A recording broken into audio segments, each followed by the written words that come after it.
नए नए मंत्री ने अपने ड्राइवर से कहा कार हम चलाएंगे। ड्राइवर बोला हम उतर जाएंगे। हुजूर चला कर तो देखिए, आपकी आत्मा हिल जाएगी। ये कार है, सरकार नहीं है जो भगवान के भरोसे चल जाएगी।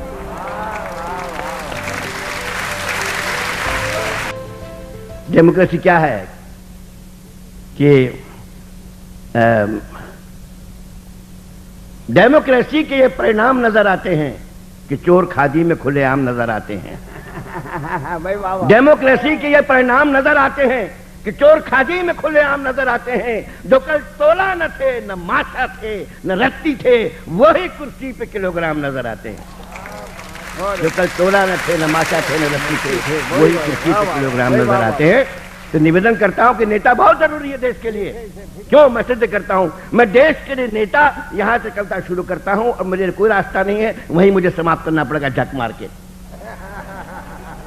देश के लिए नेता मैं तो शुरू करता हूं और देश के लिए नेता पे कविता समाप्त होगी। देखिए आप, देश के लिए नेता, नेता के लिए अक्ल, अक्ल के लिए घी, घी के लिए मक्खन, मक्खन के लिए दूध, दूध के लिए गाय, गाय के लिए नोट, नोट के लिए वोट, वोट के लिए वोटर, वोटर के लिए मोटर, मोटर के लिए दौरा, दौरे के लिए भत्ता, भत्ते के लिए भाषण, भाषण के लिए जनता, जनता के लिए वादे, वादों के लिए मांग और मांग के लिए सिंदूर, मांग के लिए सिंदूर, सिंदूर के लिए नारी, नारी के लिए परिवार, परिवार के लिए बंगला, बंगले के लिए नगर, नगर के लिए जिला, जिले के लिए प्रांत, प्रांत के लिए देश और देश के लिए नेता। क्या बात है। लेकिन नेता ठीक, हमारे बीनू भाई भी नेता हैं, आज तो है ही मेरे नेता हूं, हमको यहां पे लेके आए हैं और ऐसे नेता देश को मिलना चाहिए जो सही रास्ता दिखाएं, सही तरह से हमको यहां पर ले आए। मनोहर जी भी हमारे नेता हैं।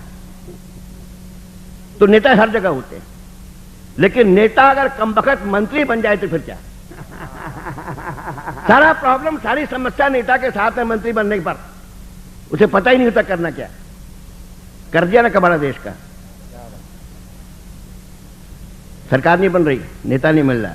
मायावती को बना दिया 6 महीने के लिए, कहा कि सब कुछ 6 महीने में हो जाएगा। अरे कैसे हो जाएगा? 9 महीने के बाद जो कुछ हो सकता है, 6 महीने बाद कैसे होगा?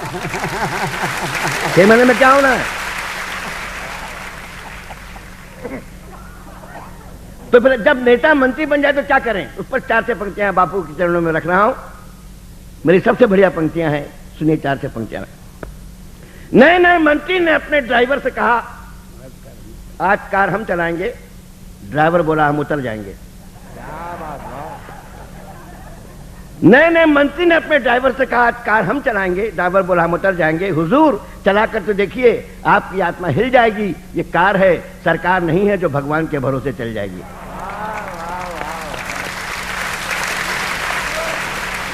नए नए मंत्री ने अपने ड्राइवर से कहा आज कार हम चलाएंगे। ड्राइवर बोला हम उतर जाएंगे। हुजूर चला कर तो देखिए, आपकी आत्मा हिल जाएगी। ये कार है, सरकार नहीं है जो भगवान के भरोसे चल जाएगी, भगवान के भरोसे चल जाएगी।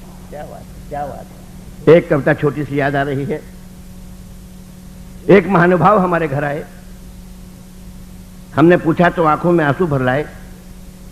बोले रिश्वत लेते पकड़ गए हैं,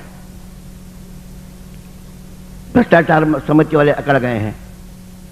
मैंने कहा सच कहता हूं, मैंने नहीं मांगी थी, देने वाला खुद दे रहा था और पकड़ने वाले समझे कि मैं ले रहा था। भाई वाह वाह। देने वाला खुद दे रहा था, पकड़ने वाले समझे कि मैं ले रहा था। अब आप ही बताइए, घर आई लक्ष्मी को कौन ठुकराता है? क्या लेन देन भी रिश्वत कहलाता है?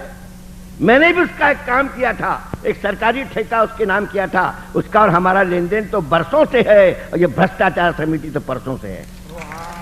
उसका और हमारा लेन देन तो बरसों से है, ये भ्रष्टाचार समिति तो परसों से है। एक कविता सुनाने का मन है, थोड़ा सा व्यंग भी है, हास्य भी। देखें आप किस तरह से बन जाती है कविताएं। और मैं तो ऐसी कविताएं बुना करता हूं जिसमें कुछ सार्थकता हो तो अच्छा लगता है मुझे। एक सुनिए कविता।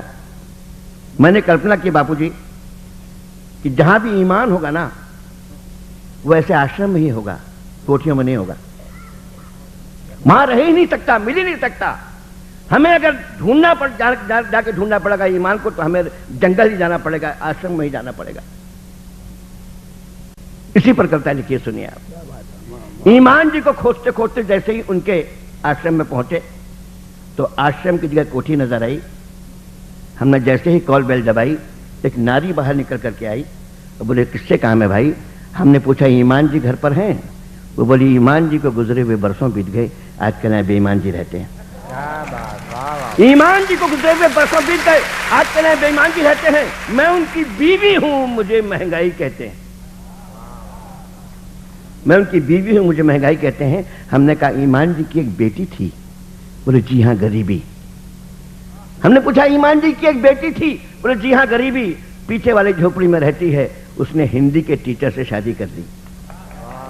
उसने हिंदी के टीचर से शादी कर ली, अपनी रेशम जैसी जवानी खादी कर ली। 50 वर्षों में कपूतों के ढेर लगा दिए। अपना तो एक ही सपूत है, भ्रष्टाचार। सामने वाले बंगले में रहता है और जमाना उसे प्यार से शिष्टाचार कहता है।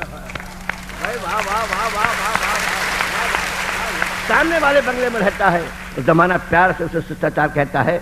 मेरा बेटा भ्रष्टाचार जिसके साथ है, उसके आंगन में अंगड़ाई लेती है गुलाबी रात, दरवाजे पर दस्तक देती है सुनहरी भोर। उसके हाथ में चांदी का जूता है, उसके हाथ में चांदी का जूता है। जिसके सर पर पड़ता है वही चिल्लाता है once more, once more, once more. एक दूसरे प्रकार की कविता। चुनाव के दिन है, पता नहीं चुनाव हो भी सकता है, न हो तो अच्छा है, लेकिन इनका कोई भरोसा नहीं क्या कर डालें। हवाला की बात की थी। भाई साहब आप थोड़ा सा नजरिया बदलिए। आपने मुमताज की बात की, मुमताज नहीं मिलती, ताजमहल तो बनाते। भैया नजर में, नजर की बात है तो नजर में जो बस जाए वही मुमताज होती है। क्या करे, पैसा नहीं है। मैं शाहजहां तो हूं नहीं। आप पैसा दिलवा दो, बम्बई रहते हो, बड़े बड़े 7-6 लाख पे दोस्त हैं, मैं ताजमहल कल बनवा दूं। लेकिन ताजमहल बनवाने से फायदा क्या? एक ताजमहल तुम्हारे आगरे के पीछे पड़ा हुआ है, आगरा को नष्ट करने में लगा हुआ है। खैर, एक कविता आपके सामने प्रस्तुत करूं। मैंने मनोज जी से कहा चुनाव आ रहा है। मनोज जी से कहा चुनाव आ रहा है तो बोले खड़े हो जाइए, देश थोड़ा बहुत बचा है उसे आप खाइए। मैंने मनोज जी से कहा चुनाव आ रहा है तो बोले खड़े हो जाइए, देश थोड़ा बहुत बचा उसे आप खाइए। हमने कहा देश कैसे खाया जाता है? बोले ये महुआ में नहीं, दिल्ली में सिखाया जाता है। ये बापू क्या नहीं, दिल्ली में सिखाया जाता है। वहां एक से खाने वाले बैठे हैं, जब भी डकार लेते हैं चुनाव हो जाता है। जब भी डकार लेते हैं चुनाव हो जाता है। फिर मुस्कुराकर बोले कि हमारे शहर के नेताजी लंच में स्कूल खा गए। हमारे शहर के नेताजी लंच में स्कूल खा गए, डिनर में स्टेडियम खा रहे हैं। हमने पूछा सुना है कि आप स्विट्जरलैंड जा रहे हैं? बोले जी हाँ, पेट की सफाई करवाने। वहां से लौट के आएंगे ना तो ब्रेकफास्ट में अस्पताल खाएंगे।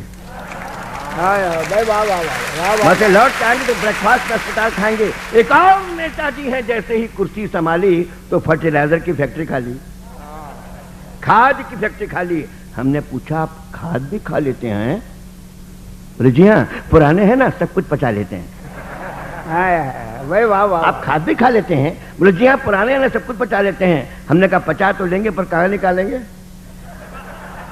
पचा तो लेंगे पर कहाँ निकालेंगे? मुस्कुराकर बोले है ना पार्लियामेंट। हाय हाय हाय, भाई वाह वाह वाह वाह वाह, पार्लियामेंट है ना पार्लियामेंट। इसी काम की है पार्लियामेंट, तो बस नाम की है। इसी काम की है पार्लियामेंट, तो बस नाम की है। हमने कहा नेताजी इसीलिए सारा देश बदबू मार रहा है। बोले शैल जी सब नाक का चक्कर है, जिनकी नाक है ना बड़े दुखी हैं, अपनी तो है ही नहीं, बड़े सुखी हैं।